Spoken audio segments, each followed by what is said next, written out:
Good morning, students. Here Ranbir Sharma, your science teacher. We will discuss about the chapter first, chemical reaction and equations. रासायनिक अभिक्रिया और equation के बारे में पढ़ रहे थे। बेटा देखो, रासायनिक अभिक्रिया क्या होती है, पहले हमें ये पता होना चाहिए। रासायनिक अभिक्रिया क्या होगी, देखो बुक में जो हमने कल पढ़ा था बेटा, उससे रिलेटेड ही आज हम डिस्कस करेंगे।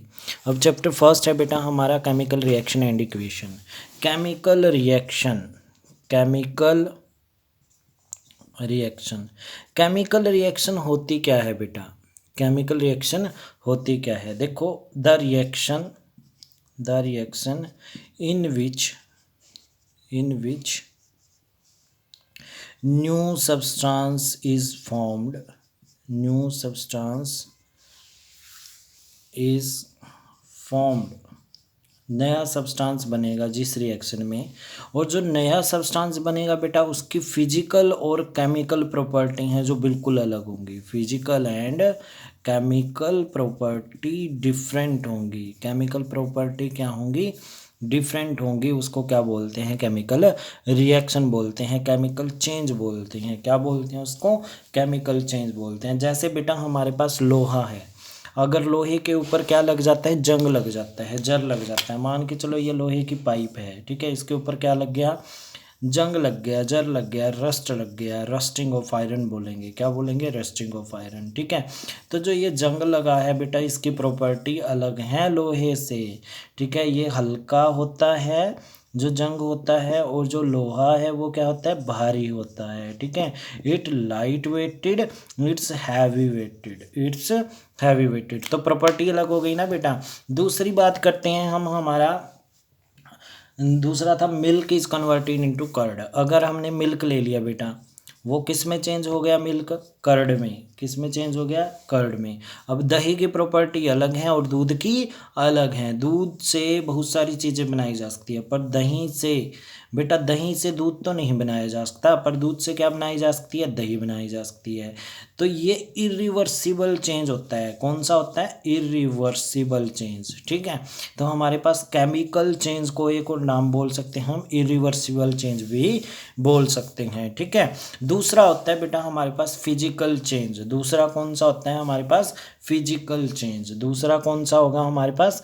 Physical change. फिजिकल चेंज में no new substance is formed, जिसमें कोई नया सब्सटेंस फॉर्म्ड नहीं होगा, उसको कौन सा चेंज बोलते हैं? फिजिकल चेंज बोलते हैं। जैसे हमारे पास बेटा वाटर है, वाटर कन्वर्ट होता है किस में हमारा?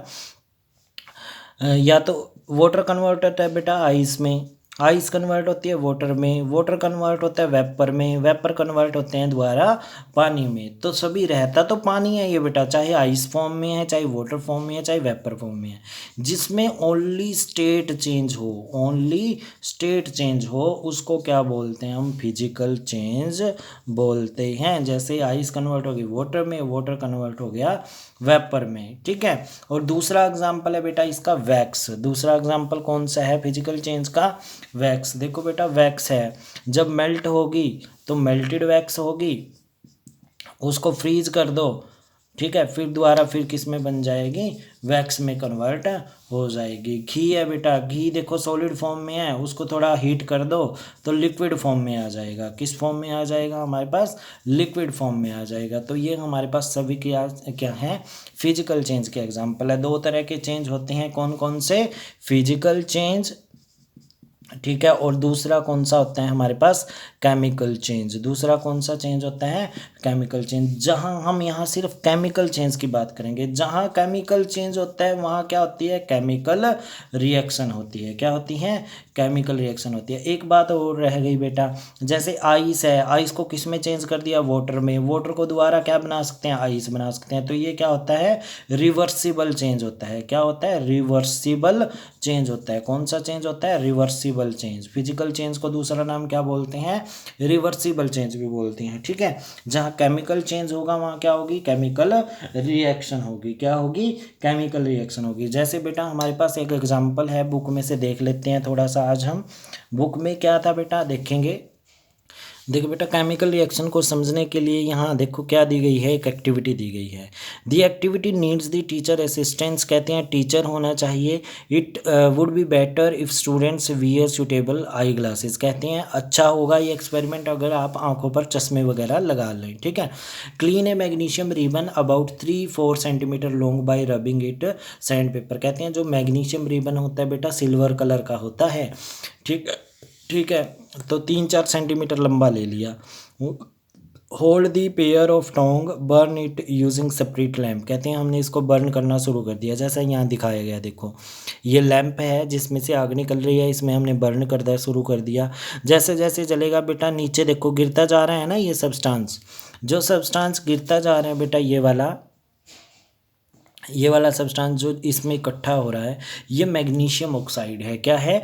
Magnesium oxide. Hold it pair of tongs burn using separate lamp और burner and collect the ash formed in the watch glass as shown in figure. Burn the magnesium ribbon keeping it away from far possible from your eyes.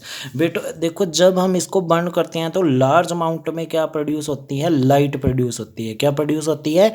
Light, जिसकी वजह से हमारी आंखों पर effect पड़ता है। जैसे वेल्डिंग नहीं करते बेटा, वेल्डिंग करते हुए आंखों में चमक पड़ती है, उसी तरह से बेटा मैग्नीशियम रिबन को जलाते हैं तो आंखों में एक बहुत सारी तेज चमक पड़ती है। तो उससे बचने के लिए हमें आई ग्लासेस डालने जरूरी होते हैं। What do you observe? क्या ऑब्जर्व किया? देखो क्या ऑब्जर्व, कहते हैं जब हम मैग्नीशियम रिबन को बर्न करेंगे, पहली चीज़ एक याद रखनी है, जब भी हम किसी चीज़ को जलाते हैं, जब भी हम किसी चीज़ को जलाएंगे, ठीक है, तो उसकी रिएक्शन हमेशा किससे हो रही होती है? ऑक्सीजन से। किससे हो रही होती है? ऑक्सीजन के, क्योंकि विदाउट ऑक्सीजन कुछ नहीं जलेगा, विदाउट ऑक्सीजन कुछ भी नहीं जलता। सभी किसकी प्रेजेंस में जलते हैं? ऑक्सीजन की प्रेजेंस में जलते हैं। अगर मैंने कहा कि दिस पेंसिल इज बर्न, ये पेंसिल जल रही है, तो इसकी रिएक्शन किससे हो रही है? ऑक्सीजन से। अगर ये पेन बर्न कर रहा है तो इसकी रिएक्शन किससे हो रही है? ऑक्सीजन से। अगर एनीथिंग फॉर एग्जांपल पेपर, अगर पेपर को बर्न कर रही हैं तो उसकी रिएक्शन किससे हो रही है? ऑक्सीजन से। किससे हो रही है? ऑक्सीजन से। अगर हम किसी भी, यहाँ पे ध्यान देना है, अगर हम किसी भी सब्सटेंस को बर्न कर रहे हैं तो उसकी भी रिएक्शन किससे होती है? ऑक्सीजन से होती है। अगर मैग्नीशियम को बर्न करेंगे तो मैग्नीशियम ऑक्साइड बनेगा। क्या बनेगा? मैग्नीशियम ऑक्साइड बनेगा। मैग्नीशियम सब्सटेंस है, मेटल है, अगर मेटल को बर्न कर रहे हैं in the presence of oxygen तो मैग्नीशियम ऑक्साइड किस कलर का बनेगा बेटा? ये वाइट कलर का। किस कलर का होता है? वाइट कलर का। तो कलर बहुत इंपॉर्टेंट है, याद रखना। मैग्नीशियम ऑक्साइड का कलर कैसा होता है? White colour powder, white colour powder. अब देखो बेटा जो मैग्नीशियम ऑक्साइड बना है, क्या इसको दोबारा मैग्नीशियम बनाया जा सकता है? No, never. तो यहाँ पे जो मैग्नीशियम ऑक्साइड बन गया, यहाँ पे मैग्नीशियम ने ऑक्सीजन के साथ रिएक्ट की और रिएक्ट करने के बाद क्या बन गया? Magnesium oxide. तो ये कौन सी रिएक्शन है हमारे पास? Chemical reaction. कौन सी रिएक्शन है बेटा? ये केमिकल रिएक्शन, जिसमें नया सब्सटेंस फॉर्म्ड हो। अब देखो मैग्नीशियम ऑक्साइड से क्या नहीं बनाया जाता? मैग्नीशियम। तो ये क्या है? इरिवर्सिबल भी है। क्या है ये? इरिवर्सिबल भी है, ठीक है, जिसमें नया सब्सटेंस बने और उसकी प्रॉपर्टी बिल्कुल अलग हो। ये पाउडर था, ये रिबन था, तो दोनों अलग अलग चीज़ें हैं, तो इसलिए यहाँ पे क्या है? एक केमिकल चेंज है, इरिवर्सिबल चेंज है, जहाँ